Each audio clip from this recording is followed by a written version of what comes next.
On an ordinary Harlem evening, the kind where plates clink and conversations blur into background noise, something felt wrong before anyone could explain it. Outside the restaurant, police cars lined the block with surgical precision, engines idling, doors shut, lights muted.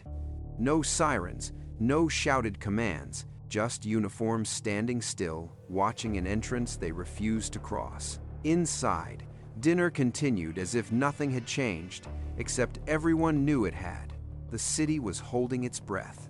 At the center of that stillness sat Bumpy Johnson, not hiding, not fleeing, not posturing. He didn't raise his voice. He didn't signal anyone. He simply remained where he was, as if the walls of the restaurant mattered more than the armed men outside them. This wasn't a standoff built on threats. It was built on restraint, and restraint is far harder to read than aggression. Every second that passed without movement rewrote the balance of power. The police hadn't come to negotiate. They hadn't come to retreat either. Their presence was a message. We are here, and we can act. But the lack of action became a message of its own. Who gives the first order when the first order might be the mistake? One step too far, one raised voice, and the night could spiral into something no one could control. Harlem had seen that before. Everyone remembered how quickly enforcement could turn into fallout. Inside the restaurant, the silence grew heavier than any weapon. Outside, officers waited for a reason. Inside, patrons waited for a sign. And between those two spaces, nothing happened, which was precisely the point.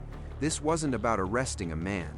It was about testing whether authority came from a badge or from the unspoken agreement of a neighborhood that refused to panic. That night would be remembered not for what was done, but for what wasn't.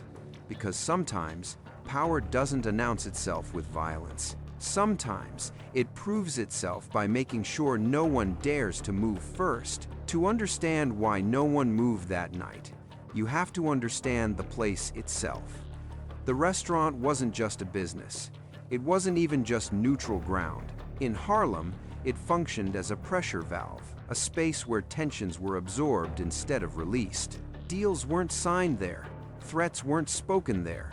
But everyone understood that what happened inside those walls carried weight far beyond the dining room. That was precisely why Bumpy Johnson chose it. Bumpy avoided secrecy when secrecy created suspicion. He preferred visibility because visibility came with witnesses, and witnesses created restraint. A public restaurant meant families, workers, regulars who had nothing to do with crime but everything to do with stability. Any move made there would not be private. It would be seen, remembered, and talked about. In a neighborhood where memory traveled faster than paperwork, that mattered more than any locked door or hidden office. For the police, that setting was a problem. Raiding a back room was one thing. Surrounding a restaurant filled with ordinary people was another. An arrest made in that space wouldn't look like law enforcement. It would look like an intrusion into daily life. The optics alone were dangerous. One wrong move, one panicked shout, and the story wouldn't be about a suspect taken into custody. It would be about authority overstepping into a community that already felt watched more than protected. For Bumpy, the restaurant was leverage without saying a word. Sitting there signaled confidence, but not arrogance. He wasn't daring the police. He was anchoring himself to a place they couldn't easily touch. Leaving would suggest fear. Escalating would suggest guilt. Staying put transformed the location into a shield built from social consequence rather than muscle. That's why the building mattered more than the man. The restaurant created a shared boundary neither side wanted to violate. The police could surround it, but crossing the threshold meant changing the rules of the encounter. And as long as everyone agreed silently to keep those rules intact, the balance held. In Harlem, power wasn't always about who could act. It was about who could choose a space where action became impossible. From the outside, the police presence looked overwhelming. Cars sealed the block. Officers took positions with clear lines of sight. Every exit was accounted for. But the real strategy wasn't force, it was hesitation engineered into a weapon. This was containment without confrontation. Pressure applied so slowly, it almost felt invisible. The message wasn't, "We're coming in."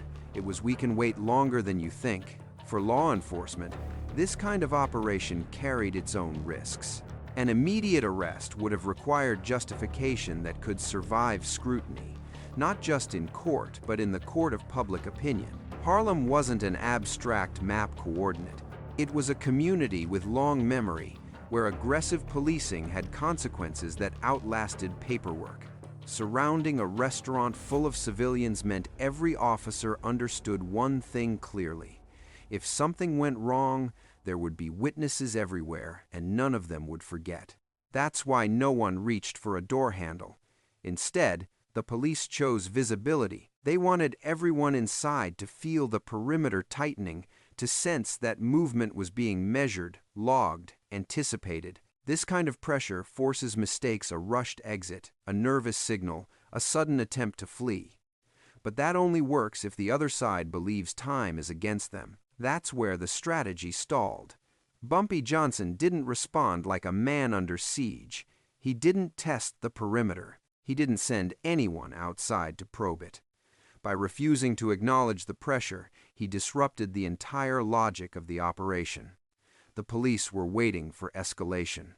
Instead, they got stillness.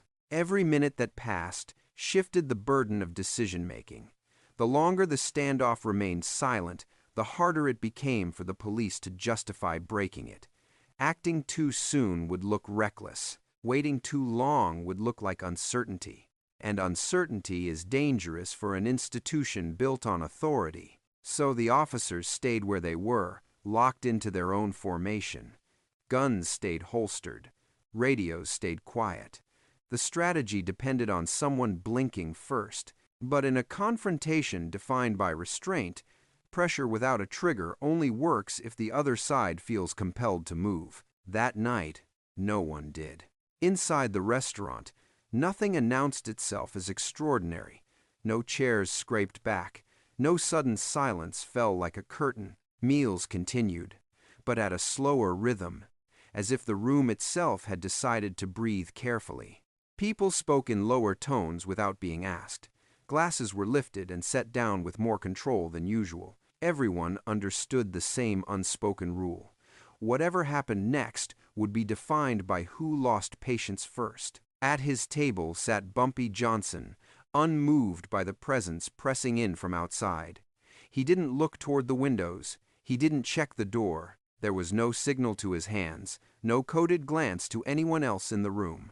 His posture did the work for him. By staying seated, by continuing the routine of a normal evening, he reframed the situation entirely. This wasn't a man waiting to be arrested. This was a man occupying space. Stillness became the language of control. In environments built on intimidation, movement usually signals intent. A stand, a turn, a raised voice, each one invites response. Bumpy offered none of that. The absence of action stripped the police presence of its momentum. Outside, the perimeter existed because someone expected motion from within.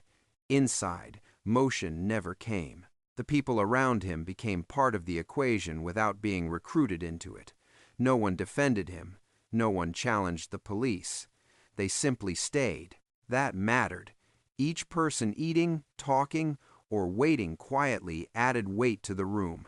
Any interruption now wouldn't just be about one man. It would ripple through every table, every face, every memory of how authority chose to act when it held the upper hand. Minutes stretched into something heavier. The longer the scene remained frozen, the clearer the imbalance became. Force was available, but unusable. Authority was present, but restrained. And the source of that restraint wasn't a threat, it was composure. By refusing to react, Bumpy forced the entire encounter onto psychological ground, where escalation required justification instead of instinct. This was power without display.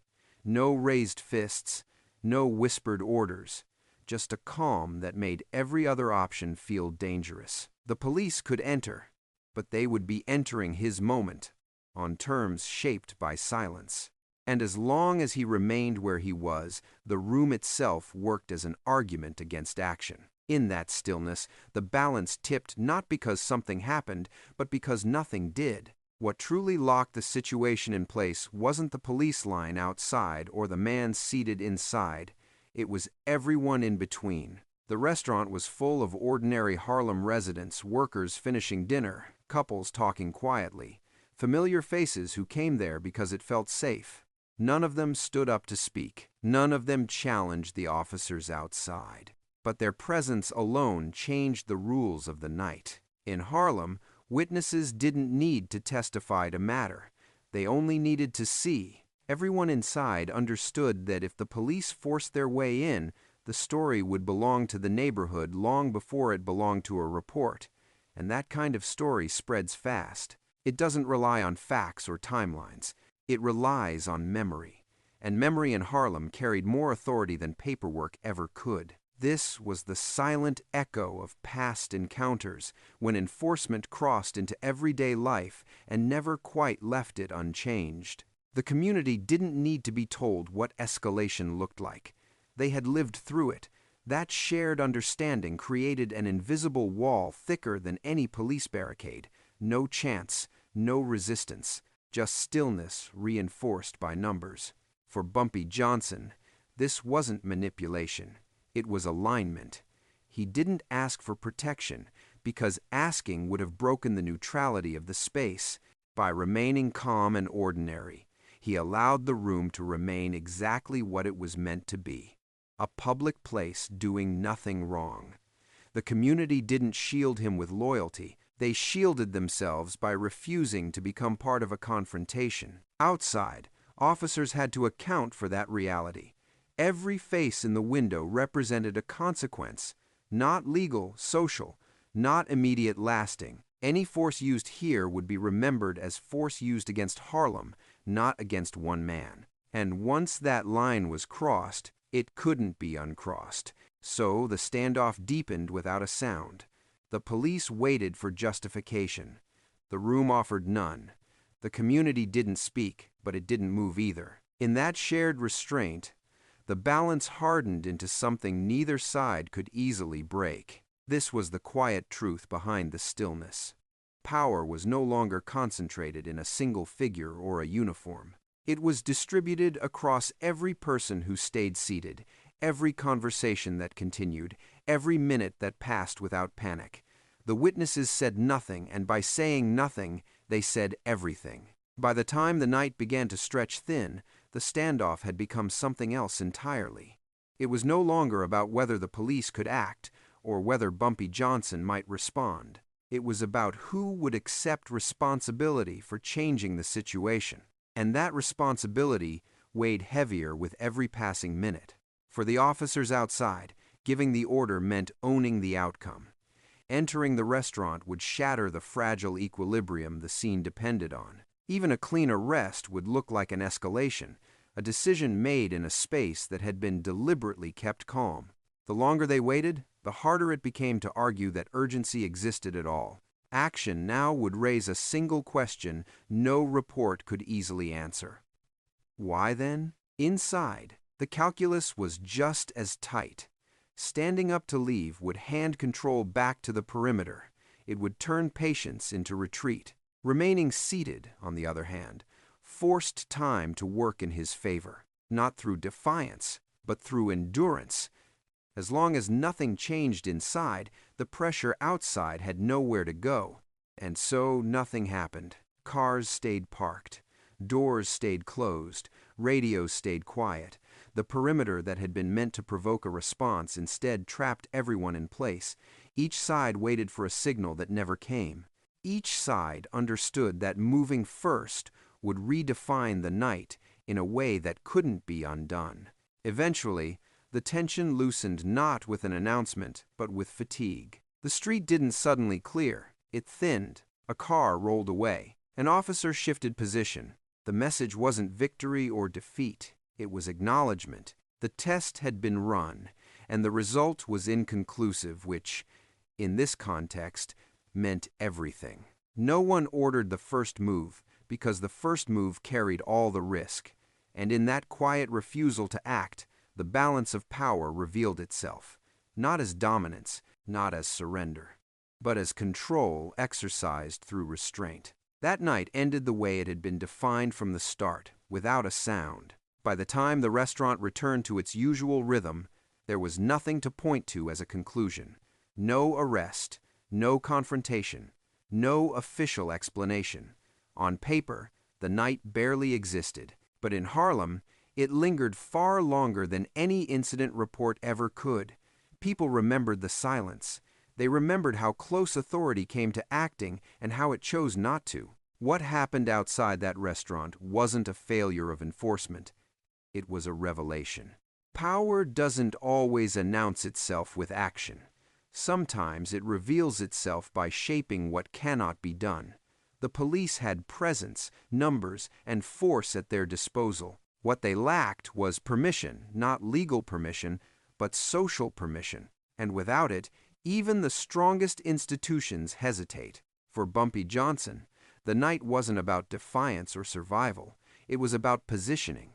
By choosing stillness, he turned a show of force into a question no one wanted to answer. Who controls a space when violence would cost more than it gains? Who truly decides when the rules change? Harlem learned something that night, and so did the people watching it from the curb. Authority isn't just written into law. It's negotiated moment by moment through restraint, memory, and consequence. The absence of action didn't mean nothing happened. It meant the outcome was decided before anyone dared to move. That's why this story doesn't end with a siren or a cell door closing. It ends with a quieter truth. In the most dangerous confrontations, the real battle isn't about who strikes first. It's about who makes striking impossible. And on that night, silence won.